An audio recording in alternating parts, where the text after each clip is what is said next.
The Hollow Tree. Fighting Addiction with Traditional Native Healing. Written by Herb Nabigon. Narrated by Meegwun Fairbrother. Published by McGill-Queen's University Press. This book is dedicated to Sheila, the mother of our 2 children, Clem and Alana, and to my youngest son, Danny Jones. It is also dedicated to all my brothers and sisters who still suffer with substance addictions.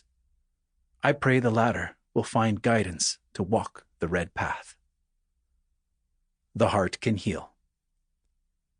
The heart can heal what the mind betrays, but only the soul can free the man.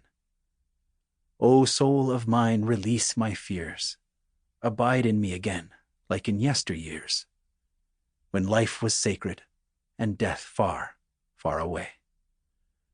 O soul of mine, walk with me a while, till the strength returns and my heart heals. Hold me in tender embrace and erase my fears. O soul of mine, abide in me again, just for a little while, till my heart be strong and my mind be calm of all life's fears.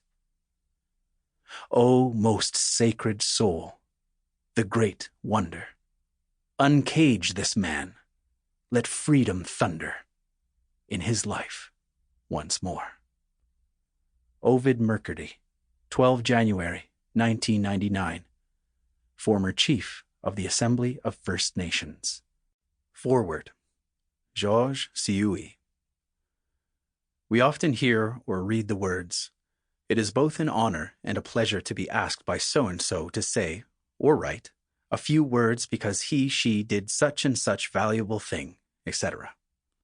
Well, this foreword that my great friend Herb Nabigon asked me to write for his book, The Hollow Tree, comes with an extra special feeling.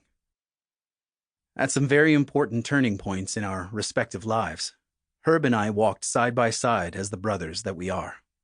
As Herb amply and eloquently explains throughout his book, our revered elders and mushums, grandfathers, Eddie Bellerose, Abe Burnstick, and others used all the love contained in their hearts to make us see and be thankful for the great beauty of our ancestors' spiritual legacy, as well as for our responsibility to share these gifts with our sisters and brothers who have come to live with us on our land. This book is destined to shine as an example of the power of our elders to use their spiritual gifts to turn their people away from unbalanced life ways and self-destructive feelings such as hate, resentment, inferiority, and jealousy towards a life guided by kindness, honesty, courage, and humility. At a time when I was confused and needed a helping hand and a voice of wisdom and love from one of my own people, Herb gave me his hand and led me to our elders. I will always recall the brotherly care he used in enticing me to take those very important first steps against my own foolish will. I thought that I knew almost everything about my culture, when in fact, I knew very little. Besides, I could not imagine then a life without alcohol.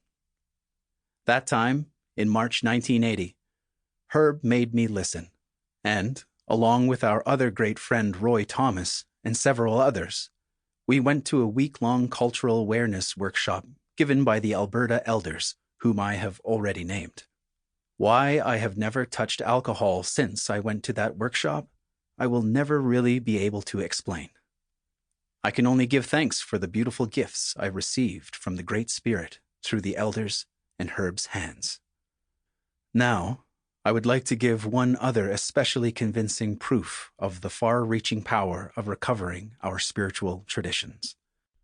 This is a true revelation about a very well-known legal case, the Sioui case. Sioui versus Regina, Supreme Court of Canada, May 1990. Herb and I have not disclosed until now that our eviction in May 1982 from the Parc des Laurentides in Quebec on the 3rd day of our spiritual fast was the genesis of the Sioui case. An important legal victory for my 4 brothers and myself on behalf of our Huron-Wendat nation. Sample complete. Ready to continue?